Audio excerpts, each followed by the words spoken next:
Rhinoplasty traditionally was always performed with surgical intervention. That means invasive procedure. Rhinoplasty in common layman's terms means nose job, whereby because of either cosmetic reasons or sometimes because of functional problems, that means the patient is having difficulty in breathing or excessive snoring, the shape of the nose needed to be altered, and that is primarily what rhinoplasty used to be, surgical procedure.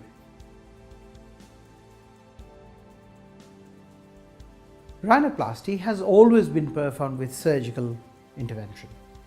That means it involved a surgery or an invasive method. However, over the last 6 to 8 years, we have noticed that medical rhinoplasty is gaining popularity. It is usually performed with either a dermal filler or botulinum toxin. To alter the outer shape of the nose, dermal fillers are very effective, and we can even camouflage the hump or sometimes alter the shape of the nose.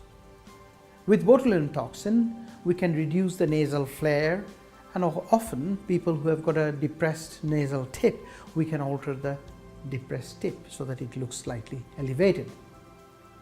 This is more suitable for people who are not so keen to undergo any surgical methods to correct their nose problems. Non-surgical rhinoplasty or medical rhinoplasty, like any other cosmetic procedures, has some pros and cons.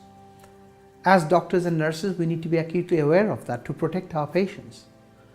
The pros are mostly that it is a minimal invasive or non-surgical procedure, so the patient doesn't have to go through a surgery. But on the other hand, you can get dermal filler being injected into the blood vessel, which can cause skin necrosis and other significant problems. Botulinum toxin, as we know, can be injected into the wrong place and cause unusual expression of the face. Similarly, all the pros and cons need to be taken into account before we undertake this procedure to keep the patient happy but safe.